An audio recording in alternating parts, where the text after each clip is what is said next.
মুআজ্জাজ মুহতারাম, গত জুমায় আমরা আলোচনা শুনেছিলাম যে আল্লাহর জমিন, আল্লাহর দ্বীনকে কিভাবে প্রতিষ্ঠা করা যায়। আর দ্বীন প্রতিষ্ঠার দারুণ সুবর্ণ সুযোগ চলছে। দ্বীন প্রতিষ্ঠার জন্য ঐক্যবদ্ধ থেকে শুরু করে আল্লাহর জমিনে আল্লাহর আইন প্রতিষ্ঠা হলে কি কি লাভ আর না হলে কি কি ক্ষতি, কিছুটা আলোচনা করেছিলাম। আজকে ইনশাআল্লাহ আলোচনা করব কোরআনুল কারীম। আল্লাহ সুবহানাহু ওয়া তাআলা বিভিন্ন জায়গায় যে বিষয়টা নিয়ে মানব জাতিকে বারবার সতর্ক করেছেন, ওয়ার্নিং করেছেন, যেই শব্দ দিয়ে আল্লাহ তাআলা আমাদেরকে বারবার এই বিষয়ে বিরত থাকতে বলেছেন, সতর্ক করেছেন, কোরআনের সেই শব্দের নাম হলো তাগুত। কোরআনের সেই শব্দের নাম কি? তাগুত। বলেন আরো জোরে, তাগুত। এটা কার কথা? আল্লাহর একটা কোরআনের শব্দ। একবার না, দুইবার না, কোরআনুল কারীমে মোট 8টি জায়গায় 8টি আয়াতে আল্লাহ তাআলা সরাসরি এই তাগুত নিয়ে কথা বলেছেন। কত জায়গায়? 8 জায়গায়। আর এই শব্দটা কোরআনে বিভিন্ন জায়গায় আবার অন্যভাবেও এসেছে। তাগুত শব্দটি তুগয়ান থেকে, তগ এর অর্থ হলো মহাসীমালঙ্ঘনকারী, সীমা অতিক্রমকারী। একটা হলো সীমা লঙ্ঘন করা, সীমা অতিক্রম করা, আর মহাসীমা লঙ্ঘন করা, মহাসীমা অতিক্রম করা, এটার নাম হলো তাগুত। তাগুতের বর্ণনা আসছে। আমরা অজু ভঙ্গের কারণ জানি, আমরা রোজা ভঙ্গের কারণ জানি, আমরা নামাজ ভঙ্গের কারণ জানি, কিন্তু ঈমান ভঙ্গ হয়ে যায় কোন কারণে সেটা কিন্তু আমরা অনেকেই জানি না, ঠিক কিনা? আপনি পাক্কা মুসলমান, সব ঠিক আছে, কিন্তু অজু ভঙ্গের কারণ যদি আপনি একটা যদি না জেনেন আর সেই ভুলটা করে যদি 1000 রাকাত নামাজ পড়েন, নামাজ কবুল হবে? আপনি পাক্কা রোজাদার, 30টা রোজা আপনি রেখেছেন, রোজা ভঙ্গের কারণ যদি আপনি না জানার কারণে ওই রোজা ভঙ্গের কাজটা করেও আপনি রোজা রাখতেছেন, আপনার রোজা কবুল হবে? হবে না।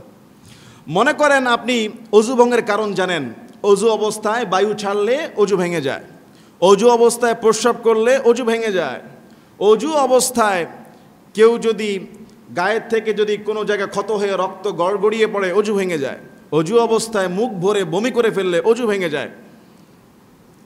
কিন্তু আপনি এইটা জানেন না যে অজু অবস্থায় কেউ যদি ঠেস দিয়ে হেলান দিয়ে ঘুমায় তাহলে তার অজু ভেঙে যায়। কেননা মানুষ যদি যখন ঘুমায় যায় তখন আর তার সেন্স থাকে না, আর ঘুমন্ত অবস্থায় বায়ু বের হওয়ার সম্ভাবনাও থাকতে পারে, ঠিক কিনা? আপনি সব অজু ভঙ্গের কারণ জানলেন, আপনি পাক্কা মুসলমান, পাক্কা ইমানদার, আপনি পিএইচডি হোল্ডার, পড়াশোনা সব শেষ, এমনকি রিটায়ার্ড পারসন হয়ে গেছেন, তাহাজ্জুদের সালাত আদায় করলেন, ফজরের সালাতের আজানের 10 মিনিট 15 মিনিট বাকি, ভাবলেন যে একটু বসে বসে তাসবিহ পড়ি, আর হেলান দিয়ে ঘুমায় গেলেন। আজান হলো, জেগে উঠলেন, আপনি জানেন না যে আপনি হেলান দিয়ে ঘুমায় গেলে যে অজু ভেঙে যায়, এটা আপনি জানেন না, কিন্তু আপনি জানেন যে আপনি হেলান দিয়ে ঘুমিয়েছেন। অজু আপনার চলে গেছে, অজু আছে? অজু নাই, কিন্তু আপনি জানেন না যে অজু ভেঙে গেছে। ফজরের আজান হলো, সুন্নত পড়লেন, ফরজ পড়লেন, তারপরে মাশাআল্লাহ ইরশাদ পড়লেন, কোরআন পড়লেন, সব ইবাদত অজু সারা না অজু সহ? অজু সারা। এখন বলেন হুজুর আমি তো জানি না, না জানার কারণে ভুলটা হয়েছে, হয়তো আল্লাহ মাফ করে দেবে। না, তলাবুল ইলমি ফারিদাতুন আলা কুল্লি মুসলিম ওয়া মুসলিমা। প্রত্যেক মুসলমানের, প্রত্যেক মুসলমান নর নারীর ইলম অর্জন করা ফরজ। এটা সেই ইলম না যে আপনাকে মুফতি হতেই হবে, আপনাকে মুফাসসির হতেই হবে, আপনাকে কোরআনের হাফেজ হতেই হবে, এটা সেই ইলমের ফরজ না। বরং একজন মুসলমান দৈনন্দিন জীবনে চলতে যতটুকু ইলম জ্ঞান অর্জন করা দরকার ততটুকু অর্জন করা ফরজ। আপনি পিএইচডি হোল্ডার হয়েছেন, আপনি অধ্যাপক হয়েছেন, আপনি পড়াশোনা সব শেষ করেছেন, কিন্তু প্রাইমারি লেভেলের একজন ভালো মুসলিম হওয়ার জন্য অজুর ফরজ, গোসলের ফরজ, তায়াম্মুমের নিয়ম, তারপরে রোজার মাসালা, হজের মাসালা, এগুলি আপনার গাফুলতি ছোটোকালেও শিখেন নাই, বা বাবা মা শিখায় নাই, বড় হওয়ার পরে নিজ দায়িত্ব শিখেন নাই। এখন যে হেলান দিয়ে ঘুমায় গেলে যে অজু ভেঙে যায়, এইটা আপনার অজ্ঞতা, এটা আপনার তলাবুল ইলমি জ্ঞান অর্জনের ফরজ থেকে নিজেকে বিরত রাখা। এই জন্য আপনার অজু হলো না, নামাজও হলো না, অজু ভঙ্গের কারণে। কথা বলেন ঠিক কিনা? আল্লাহর কাছে জবাব দিয়ে করতে হবে। তাহলে আমরা অজু ভঙ্গের কারণ জানি, রোজা ভঙ্গের কারণ জানি, নামাজ ভঙ্গের কারণ জানি, কিন্তু যেই ঈমান আল্লাহকে ভালোবাসি, আল্লাহর প্রতি ঈমান এনেছি, এই ঈমান ভঙ্গের কারণ কি এটা আমরা অনেকেই জানি না। অথচ ঈমান আনার পূর্ব শর্ত হলো আপনার এই ঈমান ভঙ্গের কারণ জানা। যে ব্যক্তি ঈমানদার তার জানা দরকার যে কোন কাজে ঈমান ভেঙে যায়। আসেন আল্লাহ পাক রব্বুল আলামিন তাগুত সম্পর্কে কি বলে। তাগুত শব্দের অর্থ হলো মহাসীমা অতিক্রমকারী।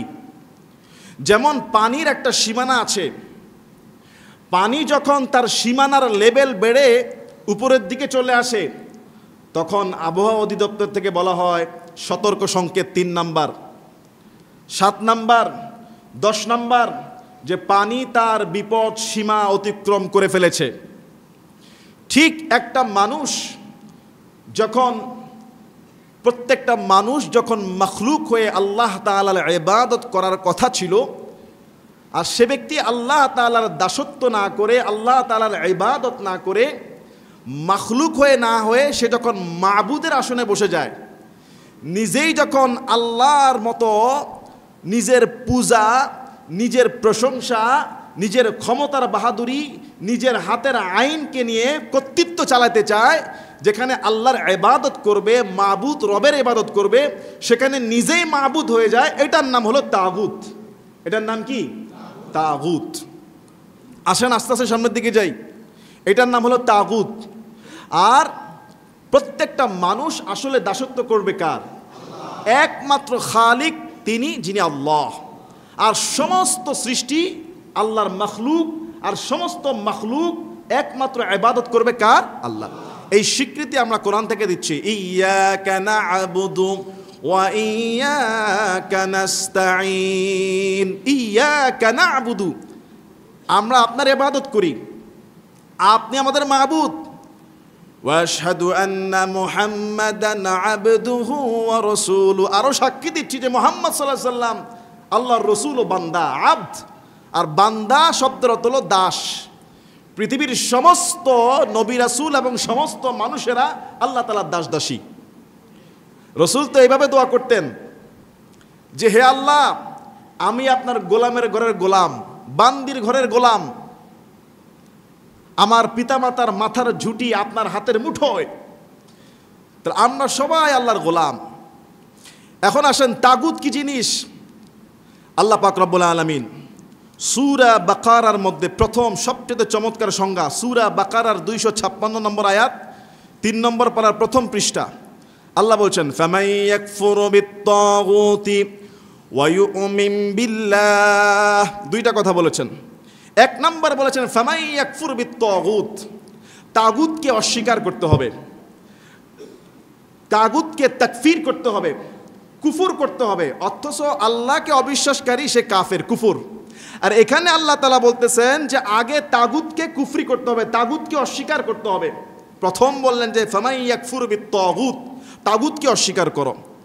ওয়া ইউমিন বিল্লাহ, তারপরে বললেন আল্লাহর প্রতি ঈমান আনো। আগে বললেন তাগুতকে অস্বীকার করো, নেগেটিভ, তাগুতকে ছাড়ো, তাগুতকে বাদ দাও। একসাথে ঈমান আর তাগুত দুইটা একসাথে চলতে পারে না। ফামান ইয়াকফুরু বিত-তাগুত, সূরা বাকারা 256 নম্বর আয়াত। আল্লাহ বলেন তাগুতকে অস্বীকার করো, তাগুতকে অস্বীকার করে ওয়া ইউমিন বিল্লাহ, তারপর ঈমান আনো, আল্লাহর প্রতি ঈমান আনো। দেখুন আমি আপনাদেরকে বলি, যখন কৃষক তার মাঠের মধ্যে বীজ বপন করে, ডাইরেক্ট কি বীজ কি বপন করে দেয়, নাকি আগে জমিনের আগাছা যা আছে এগুলি পরিষ্কার করে? জমিনের আগাছা এগুলি পরিষ্কার করে, তারপরে সেই জমিনটাকে প্রস্তুত করে, এরপরে বীজ বপন করে। তার মানে কি আগে আগাছা খালি করো। ফামান ইয়াকফুর বিত-তাগুত, আগে তাগুতকে দূর করো, তাগুত থেকে আগে পরিশোধ হও, জমিন খালি করো, তারপর বীজ বপন করো। আপনি আপনি কাজকর্ম করে বের হলেন, ক্লান্ত, জুমার নামাজ পড়তে আসবেন। এখন আপনি গায়ের মধ্যে আতর দিবেন, মুখের মধ্যে ক্রিম দিবেন, মাথার মধ্যে তেল দিবেন, সুন্দর পোশাক পরবেন। এটা কি কাজ শেষ করে ক্লান্ত হয়েই করবেন, নাকি আগে শরীরের ময়লা এগুলি দূর করার জন্য গোসল করবেন? আগে শরীরের ময়লা দূর করো, খালি করো, শরীরের ময়লা দূর করে, শরীর পরিষ্কার পরিচ্ছন্ন করে, ওযু করে, তারপর পোশাক পরে আপনি গায়ের মধ্যে আতর লাগাবেন, মুখে ক্রিম দিবেন, মাথায় তেল দিবেন। কথা বলেন ঠিক কিনা? আল্লাহ তাআলা এটাই বলেছেন ফামান ইয়াকফুর বিত-তাগুত, আগে তাগুত খালি করো, আগে তাগুতকে অস্বীকার করো, তাগুত কি জিনিস অনেকে জানিই না। তাগুতকে আগে অস্বীকার করো, ওয়ায়ুমিন বিল্লাহ, তারপর আল্লাহর প্রতি ঈমান আনো। যদি আল্লাহর প্রতি ঈমান আনতে পারো, তাগুতকে অস্বীকার করতে পারো, আল্লাহ বলতেছেন ফাকাদ ইসতামসাকা বিল উরওয়াতিল ওয়ুসকা, অতঃপর তুমি অবশ্যই, ইস্তামসাকা মানে হলো এক হাতে না, ইস্তামসাকা মানে হলো দুই হাতে তুমি মজবুত করে ধরলা, ইস্তামসাকা তুমি দুই হাতে শক্ত করে ধরলা, বিল উরওয়াতিল ওয়ুসকা, বিল উরওয়াহ মানে হলো হাতল, ওয়ুসকা যে হাতলটা আপনি ধরছেন সেটাও মজবুত। আপনি দুই হাত মজবুত করে যদি একটা সুতায় যদি ঝুলে থাকেন, সেই সুতা টিকবে? আল্লাহ বলতেছেন তুমি যখন তাগুতকে অস্বীকার করবা আর আল্লাহর প্রতি ঈমান আনতে পারবা, ফাকাদ ইসতামসাকা, তুমি দুই হাত শক্ত করে কেমন জানি ধরে ফেললা, এমন একটা কড়া, এমন একটা হাতল ধরলা, বিল উরওয়াতিল ওয়ুসকা, যেই হাতলও মজবুত। আল্লাহ বলতেছে তুমি যখন এই মজবুত হাতল ধরলা, দুই হাত দ্বারা ইসতামসাকা শক্ত করে ধরলা, লান ফিসাম লাহা, এই ধরাটা, এই তাগুতকে বর্জন করে এই ঈমান গ্রহণ করাটা, এই ধরাটা, লান ফিসাম লাহা, কখনোই ছিঁড়ে যাওয়ার মতন না, কখনোই ছিঁড়বে না এই বন্ধন। ঈমানের এই ভালোবাসা, এই ঈমানের এই ভালোবাসা, তাগুত মুক্ত আল্লাহর প্রতি এই ঈমান কখনোই ছিঁড়ে যাবে না। লান ফিসাম লাহা ওয়াল্লাহু সামিউন আলিম, আল্লাহ তাআলা তোমার সব কিছু শুনেন এবং আল্লাহ তাআলা তোমার বিষয়ে সব কিছু সম্পর্কে জ্ঞান রাখেন। সুবহানাল্লাহ। আল্লাহ পাক রব্বুল আলামিন বলছেন আল্লাহু ওয়ালিয়্যুল্লাযীনা আমানু, যারা ঈমানদার তাদের বন্ধু কে? আল্লাহ। যারা ঈমানদার তাদের বন্ধু আল্লাহ। ইউখরিজুহুম মিনায-যুলুমাতি ইলান-নূর, আল্লাহ পাক রব্বুল আলামিন সেই ঈমানদারদেরকে অন্ধকার থেকে টেনে বের করে আলোর দিকে নিয়ে যায়। ওয়াল্লাযীনা কাফারু আউলিয়াউহুমুত তাগুত, কি তাগুত শব্দ বোঝা যায়? কোরআনের আয়াতে বোঝা যায়? খেয়াল করে পড়বেন, আমি যে কোরআন পড়ছি এখানে তাগুত শব্দটা কয়বার আসতেছে দেখেন। আল্লাহ বলছেন যারা কাফের তাদের বন্ধু হলো তাগুত, যারা অস্বীকারী তাদের বন্ধু হলো তাগুত। ইউখরিজুনাহুম মিনান-নূরি ইলায-যুলুমাত, আর তাগুত তার বন্ধুদেরকে আলোর দিক থেকে বের করে অন্ধকারের দিকে নিয়ে যায়। উলাইকা আসহাবুন নার, ওরা হলো জাহান্নামের অধিবাসী তাগুতেরা, তাগুতের বন্ধুরা, তাগুতের অনুসারীরা। হুম ফিহা খালিদুন, তারা চিরস্থায়ী জাহান্নামী। আল্লাহ পাক রব্বুল আলামিন সূরা নাহাল 36 নম্বর আয়াত এখানে বলছেন ওয়ালাকাদ বাআসনা ফি কুল্লি উম্মাতির রাসূলান আন ইবুদুল্লাহা ওয়াজতানিবুত তাগুত, আমি অবশ্যই প্রত্যেক উম্মতের কাছে, প্রত্যেক জাতির কাছে রসূল প্রেরণ করেছি এই মর্মে, আন ইবুদুল্লাহ, তোমরা ইবাদত করবা আল্লাহর, ওয়াজতানিবুত তাগুত, আর তাগুত থেকে দূরে থাকবা। আল্লাহ বলছেন প্রত্যেক নবী রাসূলকে, প্রত্যেক উম্মতের কাছে আমি এই মর্মে প্রেরণ করেছি, ও আন ইবুদুল্লাহ, যে তোমরা ইবাদত করবা একজনের আল্লাহর, ওয়াজতানিবুত তাগুত, আর তাগুত থেকে নিজেকে দূরে রাখবা। তাগুত তো হওয়া যাবেই না, তাগুতকে তো বিশ্বাস করা যাবেই না, বরং তোমরা তাগুত থেকে বেঁচে থাকবা, দূরে থাকবা, সাবধান থাকবা তাগুত থেকে। যেমন আমরা যখন রাস্তায় চলি মাঝে মধ্যে দেখি সামনের গাড়ির পিছনে লেখা সাবধান দূরে থাকবেন, লেখা কিনা বলেন? সামনের গাড়ি থেকে গাড়ির পিছনে লেখা সাবধান, নিরাপদ দূরত্ব বজায় রাখুন। আর যেটা অকটেনের গাড়ি, ডিজেলের গাড়ি, ট্যাঙ্কের, ওইটার মধ্যে লেখা থাকে সাবধান 100 হাত দূরে থাকুন, এটা কিন্তু অকটেন। কথা বলেন না কেন? নাকি দেখেন না আপনারা? গাড়ির সামনে বসে সামনের গাড়িতে দেখা যায়, কোনো গাড়িতে দেখা যায় যে সাবধান দূরে থাকুন। আর যেটা অকটেন তেলবাহী গাড়ি, গ্যাসবাহী গাড়ি, ওইটার মধ্যে মাঝে মধ্যে লেখা থাকে সাবধান তেলবাহী গাড়ি, ডিজেল চালিত, এটা ডিজেলের ট্যাঙ্কের গাড়ি, 100 হাত দূরে থাকুন, মানিক আরও বেশি সাবধান হন। এইটার মধ্যে লাগলে শুধু মারা যাবেন এমন না, তেল লোড থাকার কারণে একবার আগুন তুলে সব জ্বলে পড়ে ছারখার হয়ে যাবে, মহাবিপদ সংকেত। আল্লাহ বলতেছেন যে আন ইবুদুল্লাহ, আল্লাহর ইবাদত করো, ওয়াজতানিবুত তাগুত, তাগুত থেকে দূরে থাকো, তাগুত থেকে সাবধান থাকো, দূরে থাকো।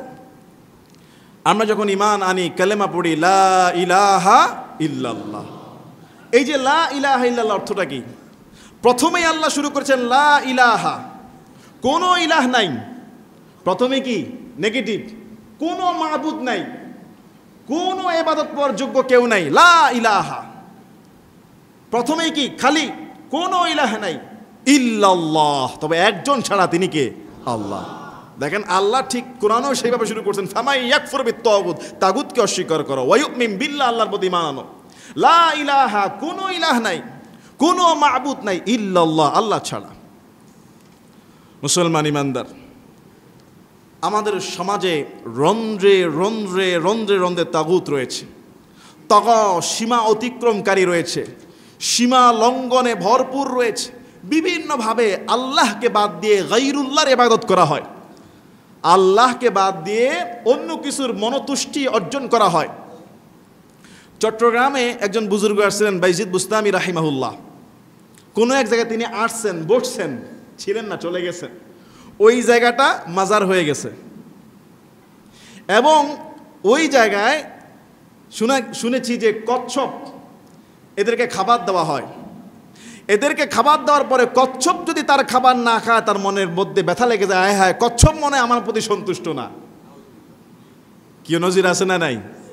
বাগেরহাটে খানজান আলী রহিমাহুল্লাহর মাজার, সেখানে আছে কুমির। কুমিরকে জ্যান্ত মুরগি দেওয়া হচ্ছে। কুমির যদি কারো মুরগি খায়, তবে সে নিজেকে খুব সৌভাগ্যবান মনে করে। আর কুমির যদি কারো মুরগি বা কারো দেওয়া খাবার গ্রহণ না করে, সে মনে খুব কষ্ট পায়, আর মনে করে কুমির মনে হয় আমার প্রতি খুশি হয় নাই। কথা বলেন? সিলেটে এরকম মাছ আছে।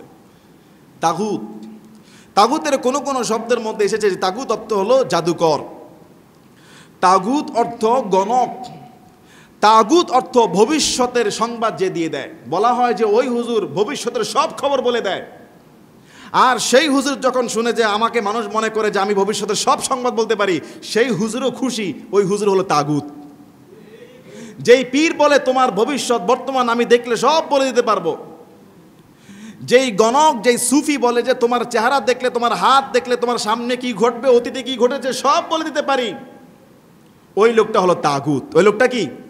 কারণ একমাত্র কোরআন বলছে একমাত্র অদৃশ্যের খবরের মালিকানা কে? এটা কোরআন স্পষ্ট করেছে, কুল ইনদাহু মাফাতিহুল গায়বি লা ইয়ালামুহা ইল্লা হু। আল্লাহ তাআলা ছাড়া এক সেকেন্ড পরে কি ঘটবে পৃথিবীর কোনো মানুষের বলার ক্ষমতা নাই। ইভেন একটা গাছের পাতাও যে নড়ে, কোরআনে আছে, এটাও আল্লাহ তাআলার অজানা নয়। একটা গাছের পাতা যে নড়ে, এটাও আল্লাহ তাআলার অজানা নয়। আল্লাহ সুবহানাহু ওয়া তাআলা কোরআনুল কারীমের সূরা জুমারের 17 নম্বর আয়াতে বলছেন, ওয়াল্লাযীনা ইজতানাবুত তাগুতা আন ইয়াবুদুহা। তাগুতের ইবাদত থেকে তোমরা নিজেদেরকে বাঁচাও, তাগুতের ইবাদত থেকে নিজেকে দূরে রাখো। ওয়া আনাবু ইলাল্লাহ, আর আল্লাহ অভিমুখী হয়ে যাও, আল্লাহ অভিমুখী হয়ে যাও। আল্লাহ তাআলা বলতেছেন সূরা ইয়াসিনের 60 নম্বর আয়াত, আলাম আহাদ ইলাইকুম ইয়া বানি আদম আল্লা তা'বুদুশ শাইতান।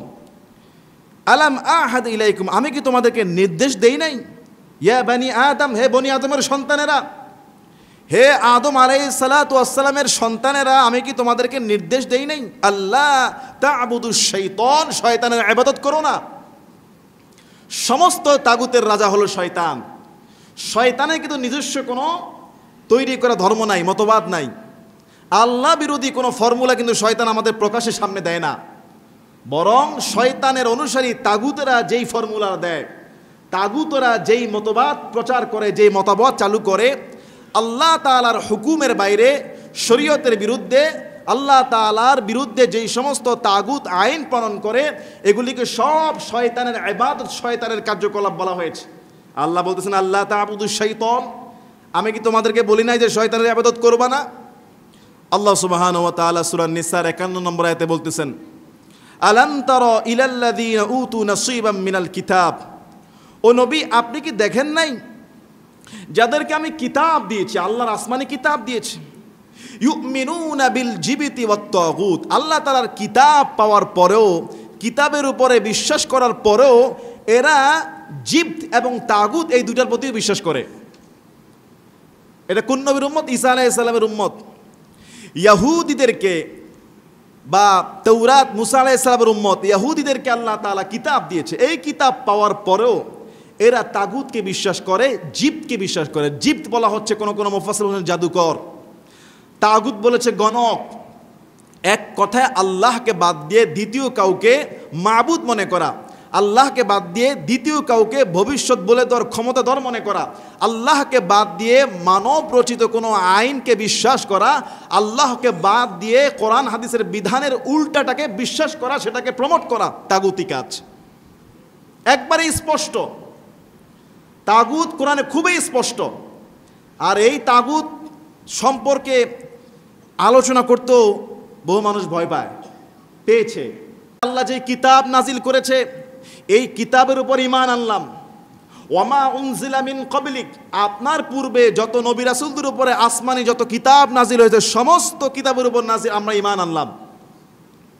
আপনার উপর ঈমান আনলাম, পূর্ববর্তী সমস্ত নবী রাসূলদের কিতাবের উপর ঈমান আনলাম। একজন ঈমানদার ব্যক্তি, দেখেন পাক্কা ঈমানদার ব্যক্তি, সূরা নিসা আল্লাহ বলতেছে এই ঈমানদার ব্যক্তি ইউরিদুনা আইয়াতাহাকামু ইলা তাগুত, এই ঈমানদার ব্যক্তি তার বিচারের ফয়সালার জন্য তাগুতের কাছে যায়। তার বিচার তাগুতের কাছে, সে বিচার প্রার্থী হয়। এখন বলেন, তাগুতের কাছে বিচার প্রার্থী হয়, তাগুতকে বিচার করে, অর্থাৎ তাকে বলা হচ্ছে যে ব্যক্তি আল্লাহর কোরআন দ্বারা বিচার করে না, তাকে বলা হচ্ছে তাগুত। যে ব্যক্তি কোরআনের অনুযায়ী রায় দেয় না, ওমাল্লাম ইয়াহকুম বিমা আনজালাল্লাহু ফাউলাইকা হুমুল কাফিরুন, যারা আল্লাহ তাআলার বিধান অনুযায়ী ফয়সালা করে না তারা কাফের, তারা ফাসেক, তারা জালেম, কোরআনের কথা।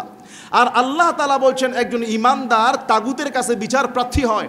তার মানে বোঝা যায় কোরআনের বাইরে যে আইন, যেই বিচার কার্য, এই বিচার যে করবে সে তাগুত, তার কাছে বিচার প্রার্থী যে হয় সেও তাগুত, এই বিচারের জন্য যেই সমস্ত লয়াররা লড়ে সেও তাগুত, আর এই আইন যারা প্রণয়ন করে সেও তাগুত। কথা বুঝতে পারছেন? আল্লাহর কোরআনের বাইরে, কোরআনের বিরুদ্ধে যে আইন হয়, যেই আইন দিয়ে যে বিচারক বিচার করে, সেই বিচারের যেই ওকালতি করে, সেই তাগুতের সিস্টেমের, তাগুতের বিচারের কাছে যে বিচার প্রার্থী হয়, তারা যদিও ঈমানদার কিন্তু তাগুতের কাছে বিচার প্রার্থী হয়। ওয়াকাদ উমিরু আইয়াকফুরু বিহি, আল্লাহ তাআলা তাকে নির্দেশ দিচ্ছেন এটাকে অস্বীকার করো, তাগুতকে অস্বীকার করো, তাগুতকে ছেড়ে দাও।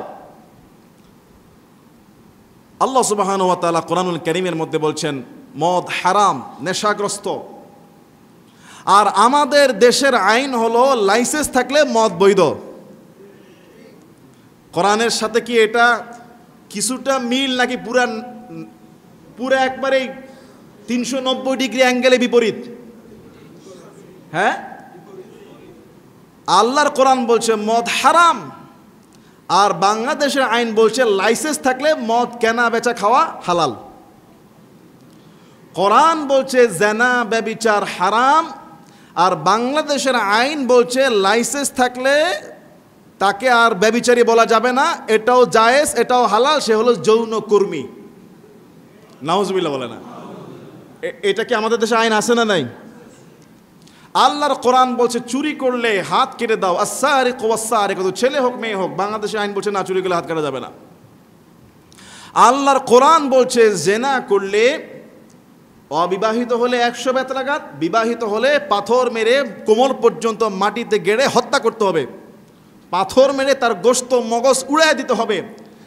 আর আমাদের দেশের মানুষ বলছে কোরআনের এই আইন এটা বর্বরতা, এটা চালু করা যাবে না। নাউজুবিল্লাহ বলেন।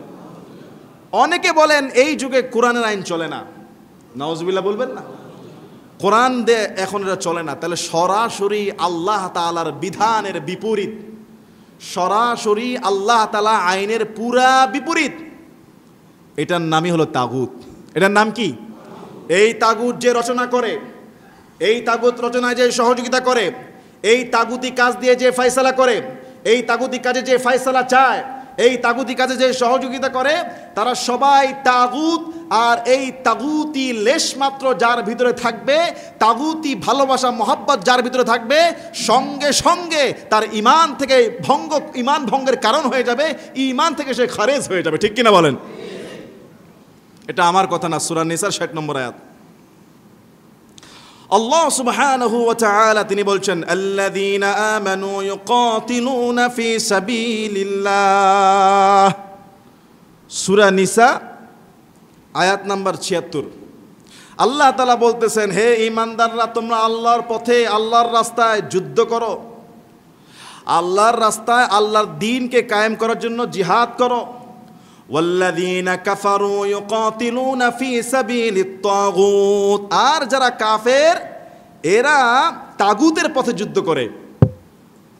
যারা অস্বীকারী, যারা ঈমানদার না, এরা তাগুতের পথে যুদ্ধ করে, তাগুতকে টিকানোর জন্য যুদ্ধ করে, তাগুতকে প্রতিষ্ঠা করার জন্য যুদ্ধ করে। তাগুত হতে পারে কোনো ব্যক্তি, তাগুত হতে পারে কোনো প্রতিষ্ঠান, তাগুত হতে পারে কোনো গোষ্ঠী, তাগুত হতে পারে কোনো দল, তাগুত হতে পারে কোনো মতবাদ, তাগুত হতে পারে ওই যে কুমিরকে খাওয়ানো, সন্তুষ্টি অর্জন করা, তাগুত হতে পারে, এরকম বিভিন্ন কিছু তাগুত হতে পারে।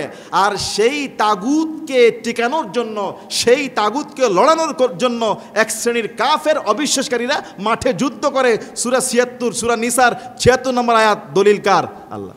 আল্লাহ বলছে, আল্লাযীনা আমানু ইউকাতিলুনা ফি সাবিলিল্লাহ, ঈমানদাররা আল্লাহর রাস্তায় যুদ্ধ করে।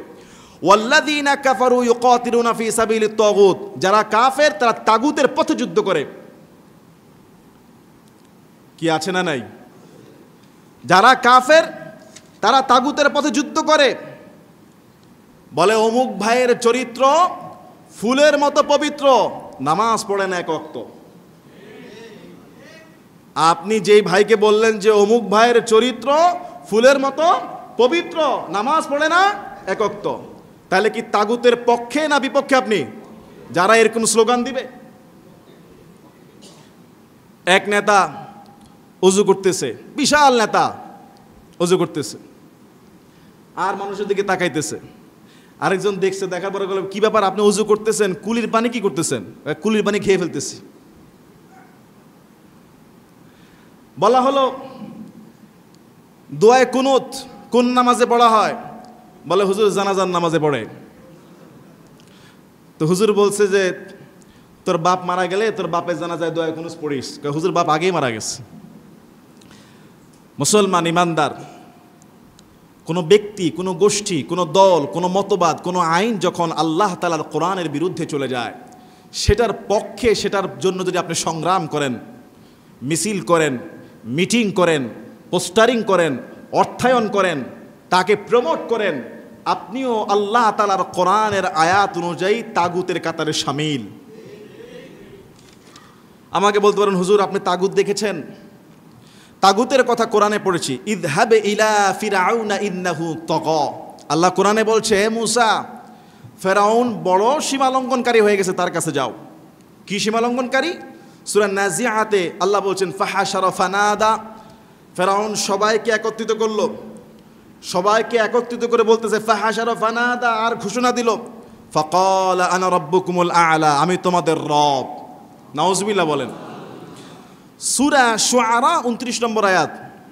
ফেরাউন মুসা আলাইহিস সালাতু ওয়াস সালামকে বলছে, ক্বালা লা ইন ইত্তাখালতা ইলাহান গায়রি, হে মুসা তুমি যদি আমাকে ছাড়া, আমি ফেরাউনকে ছাড়া অন্য কাউকে ইলাহ রূপে গ্রহণ করো, লা আজআলান্নাকা মিনাল মাসজুনিন, আমি তোমাকে অবশ্যই জেলখানায় ঢোকাবো। অর্থাৎ যারা দুনিয়াতে আল্লাহ তাআলার আসনে বসতে চায়, আমরা যে ইবাদত আল্লাহর করি আর সেই পূজা সে পেতে চায়, তার নিজস্ব মতবাদ, নিজস্ব আইন প্রতিষ্ঠা করতে চায়, আল্লাহর কোরআনের আইনকে সেকেলে পুরানো বলে, কোরআন হাদিসের আইনকে বর্বরতা বলে, ইসলামকে ছোট করে, ইসলামের আইনকে তোয়াক্কা করে না, শরীয়তের আইনের বিন্দু মাত্র লেশ মাত্র তোয়াক্কা করে না, এমন লোক, এমন দল, এমন মতবাদ, এমন গোষ্ঠী, এমন ব্যক্তি, এমন প্রতিষ্ঠান তাগুত। আল্লাহ তাআলা কোরআনে সরাসরি সুদের বিরুদ্ধে যুদ্ধ করেছে, যুদ্ধের ঘোষণা দিয়েছে, আর আমাদের দেশের আইন অনুযায়ী সুদ হালাল। কথা বলেন না কেন? আল্লাহ তাআলা কোরআনুল কারীমের মধ্যে বলেছে, সুদ যদি না ছাড়ো তবে আল্লাহ এবং আল্লাহর রাসূলের বিরুদ্ধে যুদ্ধের জন্য প্রস্তুতি গ্রহণ করো। কত বড় হুঁশিয়ারি! আর আমাদের দেশে সুদ কি? বৈধ। তার মানে এটা কি আল্লাহর কোরআনের আইন নাকি তাগুতি আইন? আর এই তাগুতি আইনের পক্ষে কোনোভাবে যদি আপনি আমি জড়িত থাকি, কোনোভাবে যদি আমি আপনি জড়িত থাকি, তাহলে আমাদের ঈমান ভঙ্গ হয়ে গিয়েছে। যদিও আমি আপনি রসুলকে বিশ্বাস করি, কোরআন বিশ্বাস করি, পূর্ববর্তী নবীকে বিশ্বাস করি, নামাজ পড়ি, রোজা রাখি, হজ আদায় করি, ওই রকম অজু ছাড়া যেরকম হাজার রাকাত নামাজ পড়লে কবুল হবে না, ঠিক এরকম তাগুতের প্রতি ঈমান থাকার কারণে, তাগুতের প্রতি সহযোগী হওয়ার কারণে, তাগুতের প্রতি বিশ্বাস থাকার কারণে আপনি যত বড় ঈমানদার দাবি করেন না কেন, আপনার কোনো ইবাদত আল্লাহর কাছে কবুল হবে। এ তো বললাম ফেরাউনের তাগুতের কথা। আসেন আমাদের জামানার তাগুতের কথা বলি। আমি তো জুমা পড়াই আলহামদুলিল্লাহ 2010 সাল থেকে। বিভিন্ন মসজিদে তাগুতের যে বাধা, আপনাদেরকে দুই একটা হিস্টোরি বলি, দুই একটা যেগুলো আমার মনে আছে। আমি বললাম খাতামুন নবিয়্যিন, সর্বশেষ নবী হলো মুহাম্মদুর রাসূলুল্লাহ সাল্লাল্লাহু আলাইহি ওয়াসাল্লাম, এটাই চূড়ান্ত।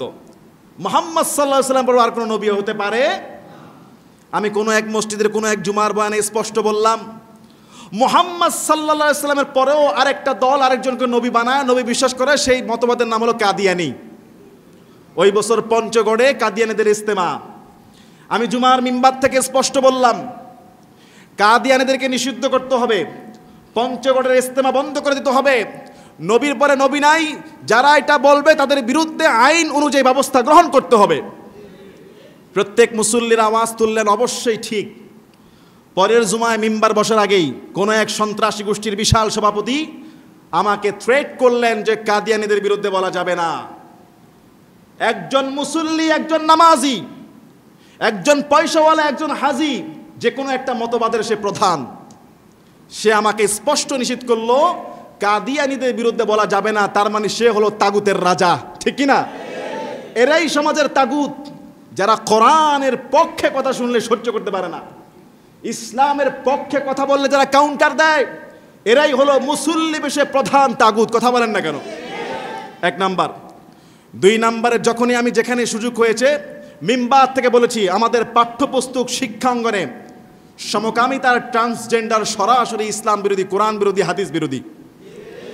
আমি যখন বললাম যে ট্রান্সজেন্ডার আর সমকামিতার যে মতবাদ, আমাদের শিক্ষা ব্যবস্থা এটা এই বছর না প্রত্যেক বছরই করা হয়, আমি এটার বিরুদ্ধে কড়া ভাষায় বয়ান করলাম। আমাকে বলা হলো সরকার বিরোধী, রাজনৈতিক বক্তব্য। অথচ আমার রসুল আর কোরআন স্পষ্ট বলেছে সমকামিতাকে হত্যা করো, সমকামী ব্যক্তিকে হত্যা করো, এবং সমকামী আকাশের সমস্ত পানি দিয়ে গোসল করলে সে পবিত্র হবে না। তেমন একটা মতবাদ আমাদের পাঠ্যপুস্তকে ঢুকায় দেওয়ার চেষ্টা করা হয়েছিল।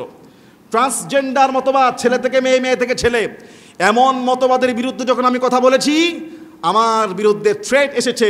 তবে আলহামদুলিল্লাহ, যত জায়গায় যতবার তাগুতের শক্তিশালীরা ঘাড় মোটা করে থ্রেট দিয়েছে, তত জায়গায় আল্লাহর কিছু ইমানদার দাঁড়িয়ে পড়েছে। কোনো জায়গায় তাগুত সফল কাম হয় নাই। এই জন্য আমি পরবর্তীতে এই প্রতিবাদগুলো কন্টিনিউ করতে পেরেছি আলহামদুলিল্লাহ। কিছু ইমানদার পাশে থাকে, ছিল, কথা বলেন না কেন? কিছু মজবুত ইমানদার প্রত্যেক মসজিদে আছে না নাই? আমি প্রত্যেকটা মসজিদের কথা বলতেছি। আমি তো আপনাদের এখানে মাত্র 2 বছর, বিভিন্ন জায়গার ইতিহাস আপনাদেরকে বলতেছি। আপনারা সব ভাইবেন না যে এই মসজিদের কথা, অন্যান্য মসজিদের কথা বলছি। যত জায়গায় তাগুতের পক্ষ থেকে কাউন্টার এসেছে, কখনো সরাসরি, কখনো বৈঠক করে, কখনো ফোনে, আল্লাহর কোরআনের পক্ষে কথা বললেই এই দেশের মানুষকে, আলেমদেরকে জঙ্গিবাদ ট্যাগ দেওয়া হয়েছে, কোনো দলের ট্যাগ দিয়ে দেওয়া হয়েছে, এদেশের আলেমদেরকে সন্ত্রাসী ট্যাগ দেওয়া হয়েছে। আলহামদুলিল্লাহ, আলহামদুলিল্লাহ, আপনাদের মতো ইমানদাররা জোরালো আওয়াজ তুলে প্রতিবাদ করার কারণে, পাশে থাকার কারণে আমি আজিয়াল কাউসার এখনও তাগুত নিয়ে অন্যায়ের বিরুদ্ধে বলার সাহস পাই, বলতে পারি আলহামদুলিল্লাহ। 3 নাম্বার, আমি বলেছিলাম মানুষ যখন মারা যায়, কোনো মুসলমান, তার জন্য দোয়ার সবচেয়ে উত্তম পদ্ধতি হলো সম্ভব হলে কবরের সামনে গিয়ে জিয়ারত করা বা তার জন্য দোয়া করা।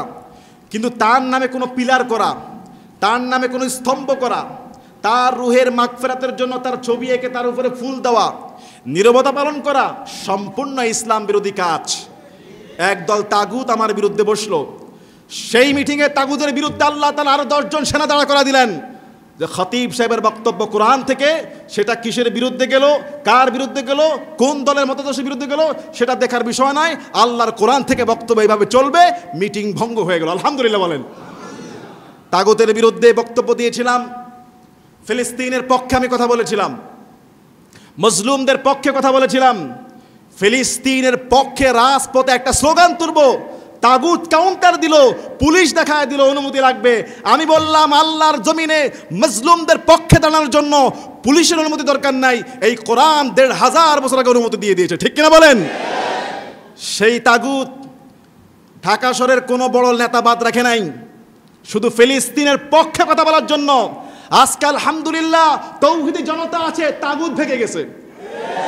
কথা বলেন না কেন? রাসূলুল্লাহ সাল্লাল্লাহু আলাইহি সাল্লাম মক্কা জীবনের ১৩ বছর তাগুতের অত্যাচার সহ্য করেছেন, আল্লাহর হাবিব ডিফেন্স করেছেন। মক্কা জীবনের ১৩ বছর তাগুতের অত্যাচার সহ্য করেছেন, ঘর বাড়ি ছেড়েছেন, অসংখ্য সাহাবা একরাম শহীদ হয়েছেন।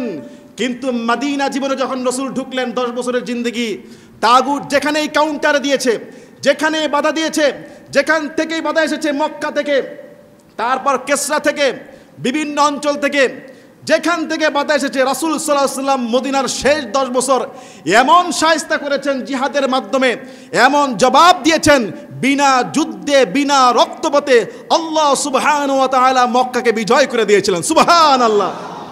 মনে রাখবেন, আমরা মুসলমান জাতি ধৈর্য ধারণ করতে জানি, আমরা মুসলমান জাতি ইসলামের জন্য মার খেতে জানি, আমরা মুসলমান জাতি তাগুতের বিরুদ্ধে লড়াই করার জন্য বুক পেতে গুলি খেতে জানি। আবার আমরা মুসলমান ইসলামের জন্য, আল্লাহর কোরআনকে জিন্দা করার জন্য, দিন কায়েমের জন্য রাজপথে নেমে পাল্টা জবাব দিতেও জানি। ইতিহাস হয়ে গেছে, 1 মাস হয়ে গেছে, কথা বলেন ঠিক কিনা? এই মুসলমান বীরের জাতি। একটা সময় তাগুত ছেড় দিত, একটা সময় তাগুত কাউন্টার দিত। বিভিন্ন মসজিদের কথা বলতেছি, আজকে সেই তাগুত খুঁজে পাওয়া যায় না। আলহামদুলিল্লাহ বলেন, আলহামদুলিল্লাহ বলেন। মুসলমান ইমানদার যেই দল, যেই মতবাদ আল্লাহর কোরআনের আইন বাদ দিয়ে মানব রচিত আইন করবে, যেই আইনের প্রতি যে সমর্থন করবে, যারা সেটার পক্ষে ভোট দিবে, মানব রচিত কোরআন বিরোধী, ইসলাম বিরোধী কোনো আইন, কোনো মতবাদ, কোনো শিরক, কোনো বেদাত, কোনো পূজার সাথে যদি কোনো মুসলমান সম্পর্কিত থাকে, তার ঈমান কিন্তু খালি হয়ে যাবে। একবারে স্পষ্ট। সে জাতির কি, পরিবারের কি, দেশের কি, আপনার কি, কোনো কিছু আল্লাহ দেখবে না। ফামাই ইয়াকফুর বিত্তাগুত, তাগুতকে অস্বীকার করো, ওয়া ইউমিন বিল্লাহ, এক আল্লাহর উপর ঈমান আনো, নতুবা কিন্তু আপনার ঈমান থাকবে না। ওযু ভঙ্গের কারণের মধ্যে যেমন নামাজ কবুল হয় না, একই সঙ্গে একই দেহে তাগুত আর ঈমান দুইটা একসাথে থাকতে পারে না। এজন্য যারা ইসলামের 100% পক্ষে, ইসলামের দিন কায়েমের পক্ষে, ইসলামী আন্দোলনের পক্ষে, আল্লাহর কোরআনের পক্ষে, শরিয়ার পক্ষে 100%, 99% হলে হবে না, 100% এমন এমন শরীয়তের প্রতি আপনার সহযোগিতা, আপনার সমর্থন, আপনার ভালোবাসা দরকার। নতুবা এই জমিনে আল্লাহ দিন কায়েম হবে না। 10% মুসলমান, 90% কোরআনের বিরোধী। যদি এর সঙ্গে আপনার লেশমাত্র মহাব্বত থাকে, সমর্থন থাকে, তাহলে কি আপনার ঈমান থাকবে? যেই লোকটা পাঠ্যপুস্তকের সমকামিতাকে সমর্থন করে, যেই লোকটা কাদিয়ানীদের নবীর বিরুদ্ধে কথা বলতে নিষেধ করে, যেই লোকটা শিরকের স্তম্ভের বিরুদ্ধে কথা বলতে নিষেধ করতে পারে, বা যারা ফিলিস্তিনের পক্ষে কথা বললে আইন দেখায়, এরা কখনোই নামদারি মুসলমান হতে পারে, কিন্তু মাথার তালু থেকে পায়ের তালু পর্যন্ত পুরাটাই তাগুতি ঈমানে ভরপুর, পুরাটাই তাগুতে ভরপুর। এই জন্য তাগুত সম্পর্কে, শয়তান সম্পর্কে আমাদেরকে জানতে হবে। আল্লাহ পাক রব্বুল আলামিন কোরআনুল কারীমের মধ্যে এও বলেছেন, ওয়াইদা কিলা লাহুম তাআলাউ ইলা মা আনজালাল্লাহু ওয়া ইলার রাসূল, যখন তাদেরকে বলা হয় রসুলের উপর যা নাজিল করা হয়েছে তার উপর ঈমান আনো, ক্বালু মা হাসবুনা, ক্বালু হাসবুনা মা ওয়াজাদনা আলাইহি আবানা, তারা রসুলকে জবাব দিত, আমরা আমাদের বাপ দাদা থেকে যেটা পেয়েছি ওটাই আমাদের জন্য যথেষ্ট। নাউজুবিল্লাহ বলেন। তাহলে এক শ্রেণীর লোক আছে কি বাপ দাদার দলিল দেয়, যে বাপ দাদা থেকে দেখে আসছি এটাই দলিল। কখনোই বাপ দাদা দলিল হতে পারে না। আপনার বাবা কি করেছে, আপনার দাদা কি করেছে, দাদা দাদা কি করেছে, এগুলি কখনোই ইসলামের দলিল না। এগুলি কাফেরদের ভাষা। কোরআন বলে দিচ্ছে, যখন রসুলকে তাদেরকে বলে এদিকে আসো, আল্লাহর উপর যা নাজিল হয়েছে, রসুলের উপর যা নাজিল হয়েছে তার উপর ঈমান আনো, ক্বালু হাসবুনা মা ওয়াজাদনা আলাইহি আবানা, তারা বলে বাপ দাদা থেকে যা পেয়েছি তার সেটাই আমাদের জন্য যথেষ্ট। গত বুধবারে আমাদের দেশে একটা বন্ধ ছিল। কি বন্ধ অনেকে জানেও না ঠিক মতো, ঠিক কিনা? আখিরি চাহা সোমবার, সম্পূর্ণ বেদাত, একবারে ভ্রান্ত, একটা জাল হাদিসও নাই। আখিরি চাহা সোমবার নিয়ে একটা জাল হাদিসও নাই। সেই দিনের ইবাদত, রোজা, বন্ধ কিন্তু কিছু নাই। এদেশের মানুষ কতটা গাফেল হলে এদেশের আলেম ওলামা থেকে শুরু করে প্রত্যেক শ্রেণীর মানুষ কতটা নীরব ইসলাম সম্পর্কে অজ্ঞ হলে আখিরি সাহা সোমবার রাষ্ট্রীয়ভাবে পালন হয় এবং সেই দিনে সরকারি ছুটি হয়, অথচ এটা ইসলামের ধারপ্রান্ত নাই। সেই দিন সকালবেলা কিছু ছেলেরা আরেক ছেলেকে বলতেছে, ফজরের পরে আমি হাঁটতেছি, এক ছেলে আরেক ছেলেকে বলতেছে আজকে মাঠে অনেক ছেলেরা খেলতে আসবে, আজকে স্কুল বন্ধ, আজকে হিন্দুদের কী জানি একটা জিনিস বন্ধ, হিন্দুদের কি একটা কারণে আজকে বন্ধ, অর্থাৎ মুসলমানদের সন্তান সেও জানে না আজকে কিসের বন্ধ। কথা কি বুঝতে পেরেছেন? মুসলমান ইমানদার, আলহামদুলিল্লাহ আমরা বন্যার জন্য সাহায্য করেছি।